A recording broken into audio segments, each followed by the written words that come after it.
Ganito ang kanal dito sa Japan. May mga koi. Par, ito nga pala ay ano, bukid. Tapos may mga bayan doon. Ganito yung mga kanal dito.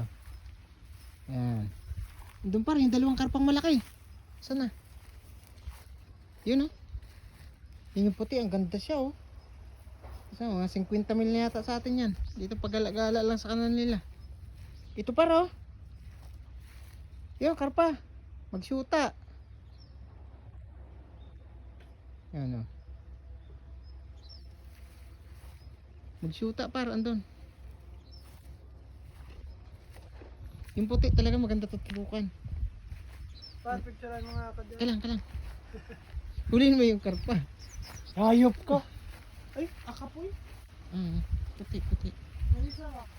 Yun nga oh. Ako po. Ngayon, tatlo sila oh. Ganda niya oh. Binta natin sa Pilipinas para 50 mil yan.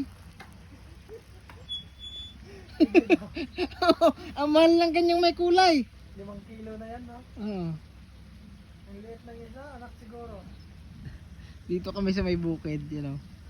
Karamihan dito na ano mga kanal, madaming mga ganyan. Mga karpa, pangkarami.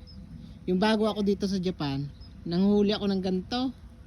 Hindi ako mapakali sa bahay, hindi ako makahuli niyan par. Oh.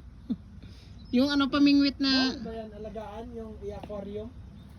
pwede naman, pero mahal daw ng ganyan ko yung binibenta dito. Benta, mga huli ka lang sa kanal, malalaki pa.